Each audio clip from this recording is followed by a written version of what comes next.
حمد و صلات کے بعد انتہائی قابل احترام سامعین، آپ جانتے ہیں کہ یہ ماہ مکرم ذی الحج کے نام سے موسوم ہے، اور اسی ماہ مکرم کی 18 تاریخ امیر المومنین خلیفۃ المسلمین داماد رسول ذی النورین حضرت عثمان بن عفان رضی اللہ تعالی عنہ کا یوم شہادت ہے۔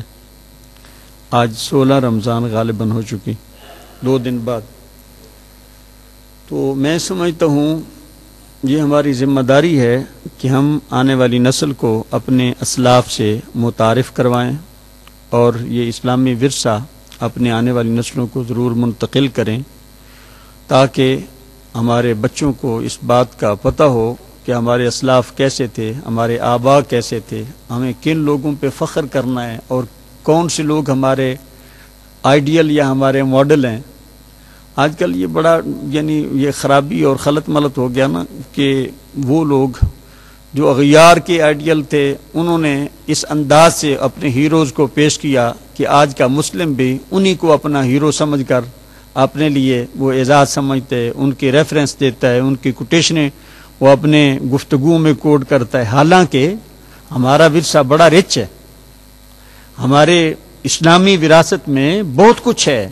ہمارے ایک ہمارے ہیرو کی زندگی اور اس کے اقوال و افعال، میں سمجھتا ہوں دنیا کی کوئی قوم اس کی نظیر پیش نہیں کر سکتی ہے۔ تو حضرت عثمان غنی رضی اللہ تعالیٰ عنہ، ان کی اسلام کے حوالے سے جو خدمات ہیں اور اللہ اور اس کے رسول کی بارگاہ میں جو ان کا مقام ہے، وہ انسان دیکھ کر حیران اور متحیر ہو جاتا کہ یار یہ کیا لوگ تھے، یہ کیسے مسلم تھے، اور ہم کیا۔ اس حوالے سے پہلی بات تو یہ کہنا چاہتا ہوں کہ اپنے اسلاف کے متعلق نظریات بنانے کے لیے اور اپنی رائے کا اظہار کرنے کے لیے ہمارے پاس معیار اور بیس قرآن کریم ہونا چاہیے۔ یہ بھی میں سمجھتا ہوں اسلام کے ساتھ ایک بڑی زیادتی ہوئی کہ لوگوں نے اپنی منمانی کے نظریات تاریخ کی کتابوں میں وہ لکھ دیے، اس میں رطب و یابس ہر خشک اور تر چیز جو کچھ کسی کو ملا انہوں نے لکھ دیا۔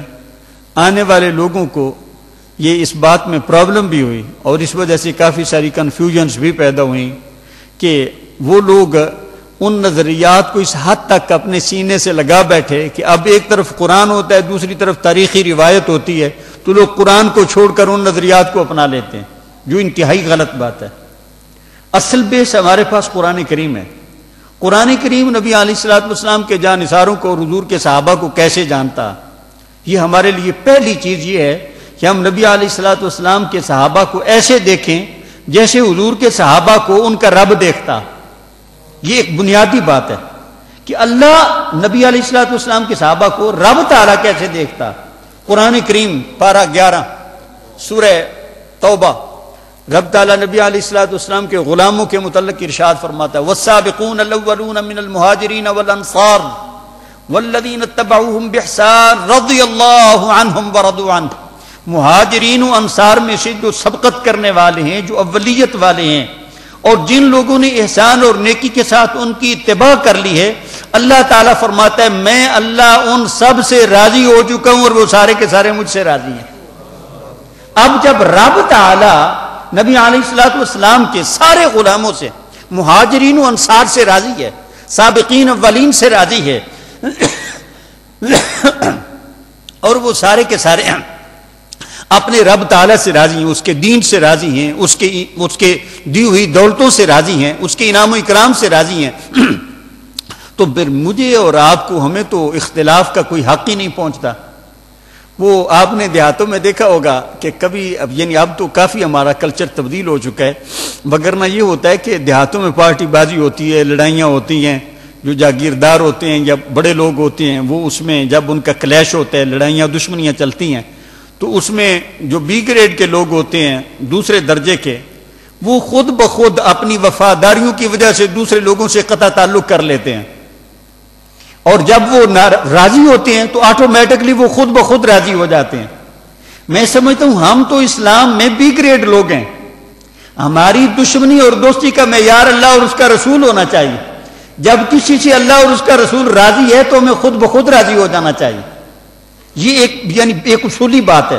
اللہ تعالیٰ فرماتے ہیں مہاجرین و انصار میں سے جتنے سبقت والے ہیں، جتنے اولیت والے ہیں، اللہ تعالیٰ ان سے راضی ہو چکا ہے. رضی اللہ عنہم، اللہ ان سے راضی ہو چکا، اور وہ سارے کے سارے اللہ تعالیٰ سے راضی ہو چکے ہیں. اور حضرت مجدد الافسانی علیہ الرحمہ ارشاد فرماتے ہیں جتنے مقامات ہیں اللہ تعالیٰ کے تقرب کے، ان میں سے سب سے بڑا مقام مقام رضا. مقام رضا سے آگے کوئی مقام نہیں ہے. سب سے آخری مقام مقام رضا. تو اللہ تعالیٰ فرماتے ہیں میں نے اپنے محبوب علیہ الصلوۃ والسلام کے غلاموں کو مقام رضا عطا فرما دیا.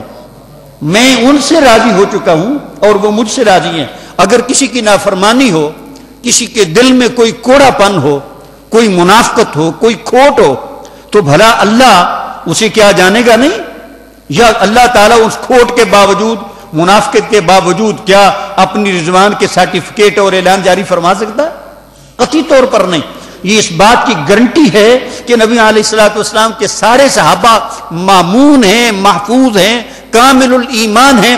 اللہ تعالیٰ کے دین پر 100% وہ کار بند رہے. اسی وجہ سے اللہ تعالیٰ نے ان کو قبولیت کی یہ سندیاں عطا فرمائی کہ اللہ تعالیٰ ان سے راضی ہو چکے اور وہ سارے کے سارے اللہ تعالیٰ سے راضی ہو چکا.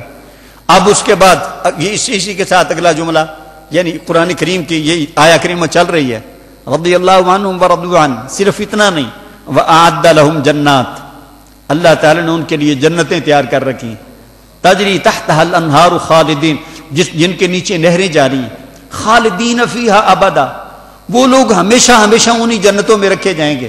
اللہ تعالیٰ ارشاد فرماتا ہے اب ہمارے ہاں بھی کامیابیاں ہوتی ہیں، امتحانات ہوتے ہیں، رزلٹ آتے ہیں، گریڈ بنتے ہیں، اس کے لیے بی گریڈ ہے، سی گریڈ ہے، اے گریڈ ہے، اے پلس ہے وغیرہ. اللہ تعالیٰ ارشاد فرماتا ہے ذالک هو الفوز العظیم، وہ بہت ہی بڑی کامیابی ہے. فوز العظیم اللہ فرماتا ہے بہت بڑی کامیابی کے ساتھ اے پلس لے کے وہ سارے کے سارے صحابہ کامیاب ہو چکے ہیں. اب جب رب تعالیٰ ان کا امتحان بھی لے چکا اور ان کے لیے اپنی رضوان کے سرٹیفکیٹ بھی جاری فرما چکا، تو میرے بھائی مجھے اور آپ کو تو یہ حق نہیں پہنچتا. اور مجھے ان لوگوں سے بڑی حیرانگی ہوتی ہے جو آج مختلف لوگوں کی سنی سنائی باتیں اور تاریخی روایات کو لے کر صحابہ کرام پر معاذ اللہ طعن و تشنیع کرتے ہیں. نبی علیہ الصلوۃ والسلام کو اس بات کا علم تھا.